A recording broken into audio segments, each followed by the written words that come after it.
Hey guys, I've been documenting my laser tattoo removal. My last video was June 2021 after my 9th session. To recap, sessions 1 to 4 were with a Q-switch laser, 5 to 8 with a Pico Way, and 9, 10, 11 back with a Q-switch. If you've not seen my videos before, I'm trying to remove this tribal design from my stomach. It was professionally done when I was 16. It has a very dark ink as a starting point, and this is how much it's managed to fade after 9 sessions. Session 10 got quite a good reaction. It was only slightly bloody and the whole tattoo was raised up. This is how it looked an hour after treatment. It was fully healed after 16 days. This was the end of October 2021, and I then had session 11 on the 7th of January 2022. In session 10, she'd almost maxed out the settings, so for session 11, she didn't really have much higher to go. That session was basically a waste of time.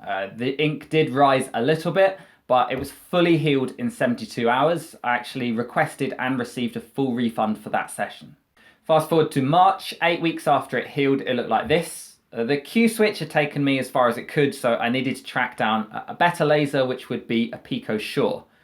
Through the website Tattoo Removal Experts, I spoke to Richard, who said that with the different wavelength that a Pico Shore offers, he believes that my tattoo is capable of fading more. He quoted me £160, it's only £10 more than I've been paying with a Q-switch.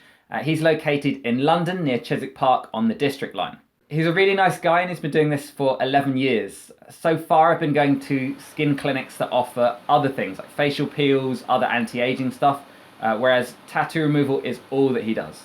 The Pico Shore is less aggressive. I took Paracetamol 2 hours before the session, which I've been doing throughout, and the pain was only maybe a 4 or 5 out of 10. There was a lot of redness, but there was no blood or scabbing. Richard said this is common once there's less ink to be hit. This is the complete opposite of what I was told after session 9, which is that it would continue to get bloodier and she may have to laser it through cling film. So mixed messages.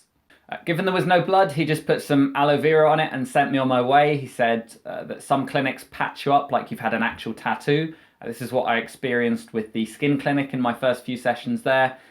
He said that if there's no blood, then that isn't really necessary. They may just be doing it because, that's the guidelines that were given along with the machine. Instead, he emphasized the need to cool the area down, so removing the heat from it. So when I got home, I applied a bag of frozen peas with some fabric between the bag and my skin. After that, it was Fugera ointment twice a day. At this point, it's only a minor inconvenience to do this. The redness did linger for a while after session 9. It was a full month before my normal colour came back, and it was a similar time frame here. This is how the tattoo looked this morning, which was 6 weeks after the treatment.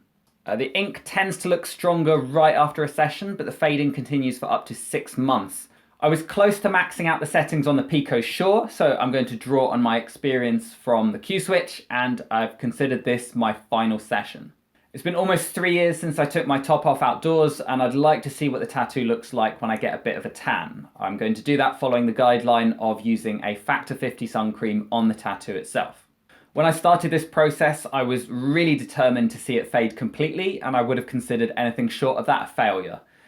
Reflecting on it now, I would say it's a lot less eye-catching than it was, and that's made me feel a lot more confident about taking my top off in front of other people. If there's a lesson here, it's to put more thought into the tattoos that you're going to get. I have one on my back, which I'm keeping, but the one on my front I got 2 months later on a whim during a lunch break at school because I was frustrated that I could only see the one on my back in the mirror.